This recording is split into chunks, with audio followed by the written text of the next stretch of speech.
From Utah Public Radio, this is UnDisciplined. I'm Matthew LaPlante. Our climates are changing, and you're not wrong if you suspect that these changes have been happening more rapidly over recent years. You're also not wrong if you ascribe these changes to the proliferation of carbon and other greenhouse gases in our atmosphere that has been happening since the Industrial Revolution. But there is this prevailing idea that before these industrialized centuries, the world was a largely natural place, mostly undisturbed by human action. And that's just not true. Through foresting and hunting and mining and burning and irrigating and city building, humans have been impacting regional and even global climates and ecologies for millennia. And Todd Braje says that if we want to understand our many possible futures under a changing climate, we need to understand those parts of our past. Braje is an anthropological archaeologist who specializes in long-term human-environmental interactions. He spent 15 years as a faculty member at San Diego State's Department of Anthropology and is now the executive director of the Museum of Natural and Cultural History at the University of Oregon. He's formally written books about the rise and fall of commercial abalone fishing in California, the ecological history of California's Channel Islands, and archaeology and marine conservation on one of those islands, San Miguel, and about human impacts on marine mammals in the Pacific. His newest book touches on all of those subjects and many more examples of the ways in which humans have changed the planet on which we live. It's called Understanding Imperiled Earth: How Archaeology and Human History Can Inform Our Planet's Future. Todd Braje, welcome. Thanks so much. I'm really delighted to be here, Matthew. Todd, your career has been largely defined by the exploration of human settlement and cultures in and alongside the Pacific Ocean, but you grew up in a much different place in northwestern Indiana, and then you went to school to study anthropology just on the other side of Chicago in southern Wisconsin. What drew you to the Pacific? So when I got out of undergraduate, I had an uncle that was living in Portland. And when I was a high school student, I'd go out and visit him. And Portland felt like a completely different world, and one that, was just fit for exploration, and the trees and the oceans and the mountains, something that I just wasn't accustomed to growing up, and it felt a lot like paradise. And as soon as I got done with undergrad, I knew that I wanted to live in that world and head out west. After a couple of years as a middle school teacher, you wound up in Tonga. Yeah, I joined the Peace Corps, living in a community, trying to help in bringing the skills that I could. But I mean, the reality of doing Peace Corps work is the community you live with takes care of you while you're there for 2 years and away from your family. And that sort of experience really solidified my desire to be an anthropologist, to be an archaeologist, to be a student of culture. Because in Tonga, you got this taste of the environmental challenges that we're facing, in particularly in our world, communities living on islands along the coastline. I was there to teach in a program that was designed for sort of post-secondary students who are interested in becoming elementary school teachers. But then on the weekends, I would spend my time helping my host family on their local farm, riding my bike around the island, visiting archaeological sites, and just fell in love with the place and the environment. But in doing so, sort of understanding sort of the challenges that people face on these small islands in the Pacific where resources are limited, and living with the land and with the ocean and striking a balance between human needs and natural systems becomes very critical. We often think of the risks that communities like this face are pretty new. Like rising seas resulting from climate warming are thought to be a big threat to island nations. Tonga's one of the most at-risk countries in the world for the hazards associated with rising seas like cyclones and flooding. But human-caused risks to regional ecologies didn't start with global warming. Tonga's a pretty good example of this in several ways. And a lot of those problems have been rightfully attributed to European settlement, contact, colonialization. But one of the things that we can see on the Polynesian islands is that some of these islands have been populated for thousands of years, and then others never were. And so this is even pre-contact. And what do we know about the difference in the ecologies of these islands? The ones that were populated and the ones that were not, or I should say the ones that were successfully populated and the ones that were not. Right. Well, what we know is it's complex, right? And it can't boil down to one thing or the other. You can't say, well, the local environment and the set of resources was the determining factor on whether people were successful or not. Nor can we say human choices are the sole determination of success or failure. But actually, it's a really complex mix of both. In some cases, ecologies, local ecologies, lack of soil formation, or the suite of resources that were available or not make it more challenging or less challenging, and vice versa, right? So one can weigh more heavily than the other, but it's never one or the other. You have written, though, that like on islands without significant prehistoric occupation, there's not much evidence for things like bird extinctions, which were more common where humans landed and settled. Yeah, absolutely. So we can see common themes, right? So part of the misconception I think that many people have, and this is where this idea that people of the past and indigenous peoples lived in complete harmony with nature, right? They were the natural conservationists and they never had any impact on the world. And that's not to say that the impact of people in the past wasn't at a different scale than we see today with modern, industrialized, globalized communities. Certainly it was, right? It was more localized impacts, but people of the past and all people have an impact on their environment. They are not operating in a system that is natural. If people are there, it's this complex mix of a natural anthropogenic system. And so we need to understand those impacts. So at times, those impacts are negative, right? And we can see examples of bird extinctions in heavily populated islands across the Pacific and declines in biodiversity. But we also see people managing these ecosystems and adding biodiversity or managing resources in really effective ways. So it's never one or the other. We have to understand and appreciate all the ways that humans impact their environment, past and present. And at a local level, these interactions might seem like small changes, like an extinction here and agricultural innovation there. But there's this analogy that is associated with meteorologist Ed Lorenz that helps explain why a small change in initial conditions can result in a large difference in a later state. This is this idea that, a butterfly flapping its wings in one part of the world has the capacity to introduce the chaos that impacts weather patterns in a totally different part of the world.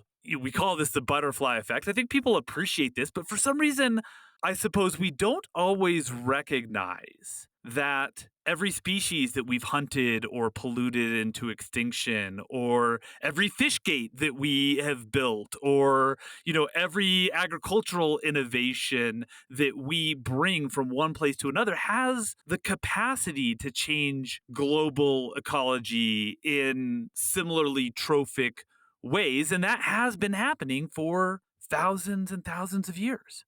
And this is one of the challenges for getting folks to understand, and particularly scientists and resource managers to understand the relevance of the past to sort of our modern moment and our modern environmental crisis. There's this idea that people in the past, their impacts were largely local or maybe regional. They weren't global.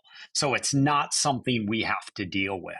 But in fact, the way archaeologists and people who study history think about this If we're talking about a global community of people having measurable impacts on their environment, whether it's local, whether it's regional, don't those add up to global impacts across Earth, across the globe, that are impacting entire planetary systems? And where we're at today is the result of cumulative human impacts that started millennia ago. It has to be our roadmap for moving forward. This is such a challenge, though, right? Because one of the things that makes it hard to see these millennia old impacts is that a lot of these changes are sort of camouflaged by the way we see the modern world. One example that you wrote about in your book that I connected with was Angkor Wat. I was in Cambodia with some students a few years ago, and we visited this temple complex, which is considered to be the largest religious structure in the world. And when I was there, I had this sense that these ancient builders, they really knew how to create alongside nature. You point out something that also the French archaeologist and architect Christopher Poitier noticed about Angkor, which is that the people of Angkor actually changed pretty much everything about that landscape 1,000 years ago. Yeah, absolutely. If you go back to some of these major civilizations around the world, like Angkor Wat, like the Cambodian Empire that spanned much of Southeast Asia, they were geoengineering entire landscapes, including building massive waterways and changing hydrological systems. Across massive areas and stretching these resources and farming, aquaculture to the limit. And so when things like monsoon systems change, the sort of reliable natural systems that kept this hydrological engineering running, when that changed, they were pushing these systems to the limit, and those small natural changes caused the collapse of entire civilizations, right? That entire Angkor system, in a geologic blink of the eye, sort of collapsed. Let's talk about another way that humans have changed the planet. That's deforestation. This, again, is something that we often associate with the past few hundred years as our population has exploded and lumber has been used to build. But you wrote about a project that was led by the geographer Neil Roberts on European forest cover over the past 10,000 years. The finding here, to me, was absolutely striking. This had to do with when forest cover was at its maximum. And I would have thought probably up till about 300 years ago. I would have been wrong, right? Yeah, so if we look at Roberts he does an analysis throughout all of continental Europe and looks at sort of pollen records up and down Europe for thousands of sites. And what he found was that forest cover in Europe really peaked at right before agriculturalists move into Europe, so starting about 8,000 years ago. And quickly, sort of hunter gatherer communities are brought into these agricultural communities. People adopt this new way of life, and very quickly, we get a deforestation of native forests across Europe. And from that moment on, these European landscapes are never the same. There are periods where we see reforestation and then deforestation again. So it's not sort of a steady deforestation of Europe that happens stepwise through time. There's lots of noise in this, but we have to go back at least 8,000 years to look at those records. Not what you would think, right? The moment right before industrialization. And these two things, agriculture and deforestation, are these two really major parts of the hypothesis proposed by William Rudman, who has suggested that farming and forest clearance actually may have kept our planet warmer than natural climatic cycles would have had. That would be human-caused climate warming, thousands of years before the Industrial Revolution. And so If Ruddiman's correct, we might actually be riding something of a double wave of warming right now. The Ruddiman hypothesis is a really interesting one. And when it first was proposed, it was incredibly controversial, as you can imagine. But Ruddiman, along with a group of climate scientists, sort of noticed through the study of ice cores that can trap basically atmospheric conditions in really fine detail. And his team noticed that starting about 8,000 years, the world should have been, if everything was operating along a sort of natural system, that the world should have still been cooling. And what he saw, in fact, is that the world was warming. And he was searching for these explanations. And this wasn't lost on other scientists and other geoscientists and climatologists, but they offered sort of more natural explanations for this, things like methane seeps and other sort of natural systems. But what Rudderman offered and suggested and was able to show with archaeological data that in fact it is and it was the deforestation of Europe and of Asia connected to the rise of agriculture and the spread of agricultural communities around Europe and the old world that released all these carbon dioxide and greenhouse gases into the upper atmosphere that made the world warmer. It started this warming trend. And in fact, this was a really good thing at the time for human communities, right? It made agriculture a better way of doing business, right? It created a warmer world. It created better conditions for these early agricultural communities. So it's an example starting 8,000 years ago that links human systems, human decision making, agriculture, and deforestation with the rise in greenhouse gases and the warming of the earth. There's this argument that people who oppose the idea of anthropogenic climate warming often say, which is that global climate is very big and very powerful and it's always changing. And so it's really unlikely that we puny humans are actually having any real impact.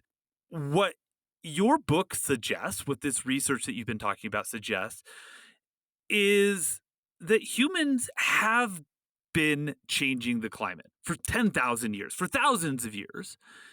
It's actually not that hard. We did it with much smaller numbers, with much less technology, long before municipal power plants and internal combustion engines and industrial scale farming.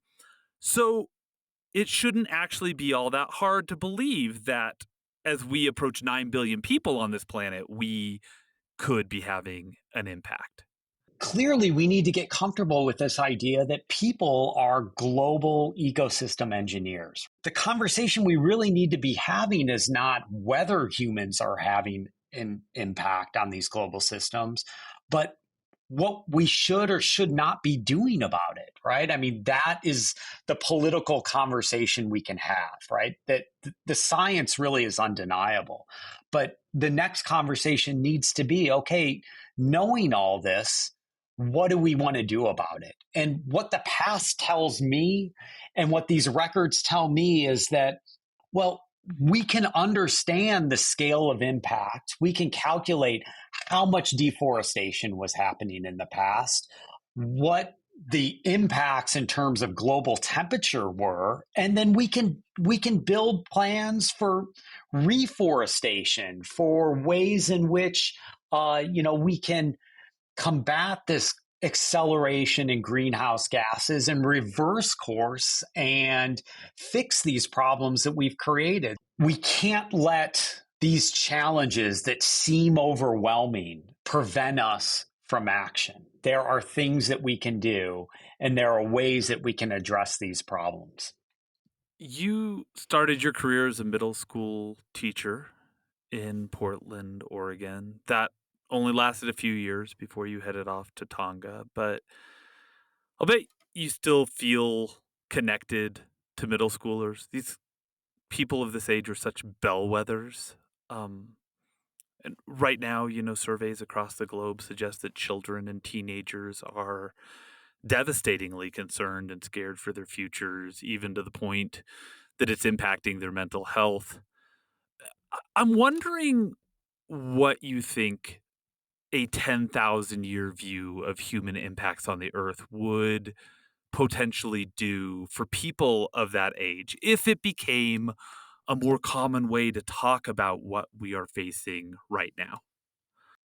One of the reasons that I took the job I'm at now as the director of a natural history museum was sort of my passion for broader education, and I really enjoyed my 15 years in academia and teaching college age students. But I've always had this passion for speaking not only to college age students, but lifelong learners and elementary and middle school students and people of all ages that are interested in natural and cultural history. And so, for me, the need to teach people about sort of the deep history of humans and why deep history and archaeology in particular matters for future Earth is that because when we take this long view of the world,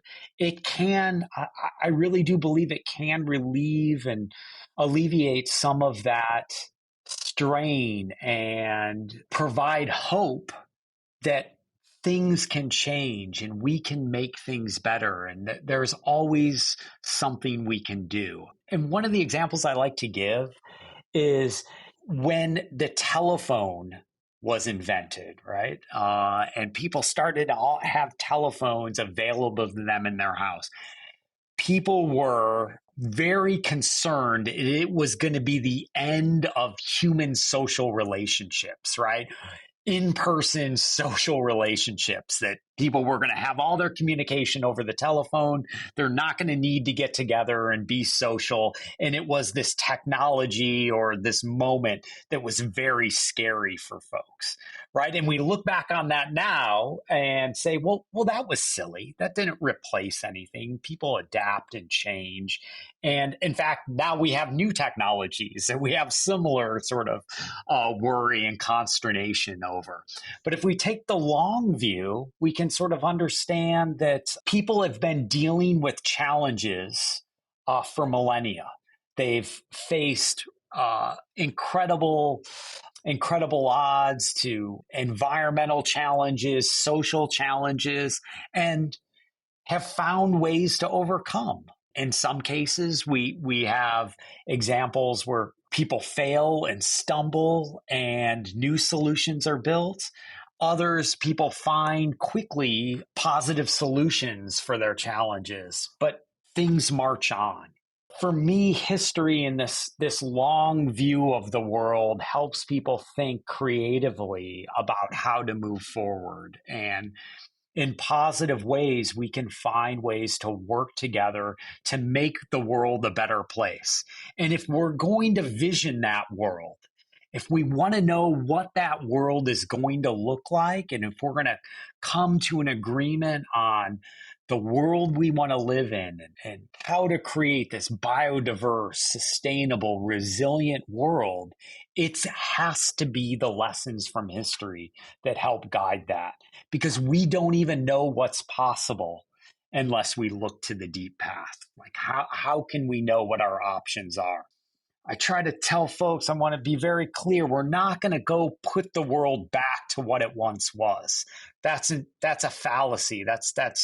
It's not possible to rewind the clock and put the world back to some idyllic past state.